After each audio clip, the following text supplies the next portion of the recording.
I didn't know what Hokum meant before this movie. It evidently refers to material that's exaggerated, intended to elicit an easy laugh or an emotional response. Not too many laughs to be had with this style of Hokum, though. That was rough.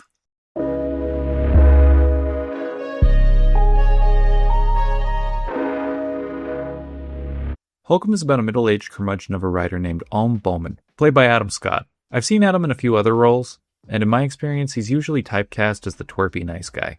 Well, he is a twerp in this movie, but he's definitely not nice. I'm sorry, did I say he was a twerp? I meant a cunt. Adam Scott's character is a total cunt in this movie. He's rude to everyone for no reason.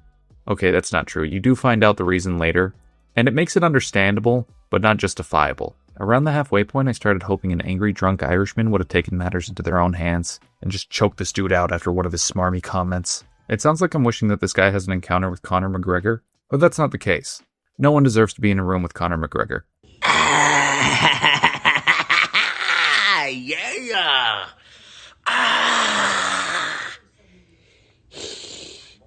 I bring up the Irish because Ireland is where this film takes place. Our abrasive writer travels to a remote hotel in the Irish countryside to spread his parents' ashes and allegedly work on his new book. I say allegedly because he doesn't do much working. He mainly hangs around the place.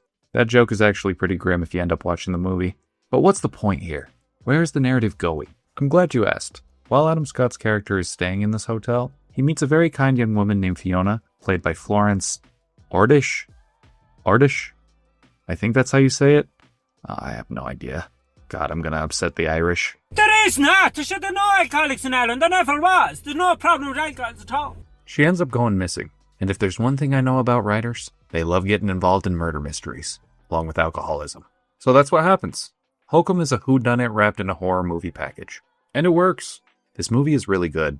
The aesthetic of rural Ireland is a great backdrop for this story. And the acting from everybody is top-notch. I know I was pitching Adam shit at the start of this review for how abrasive his character is, but the irritation he made me feel towards that character is a testament to the performance. There is a huge catharsis at the end of this film that requires a lot of emotion from Adam Scott.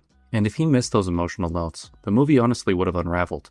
He did a good job though. Literally had me welling up. And that's hard for me, being a cynical asshole and all. I also loved the camera work.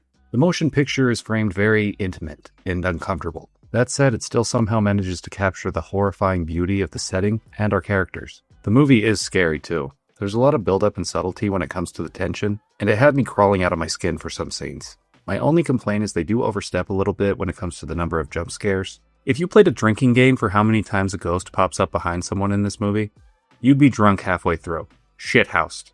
It was starting to feel like Where's Waldo? That is an exaggeration, but only a little bit.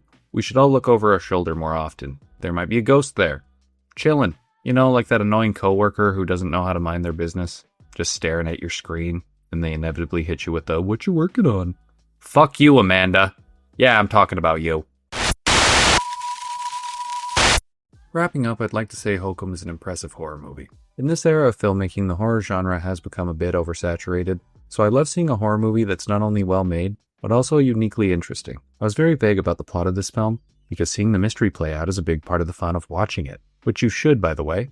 You should even see it in theaters if you can. This is the first time I've seen a film from director Damien McCarthy, but it won't be my last. That's it for me. And as always, thank you for your time.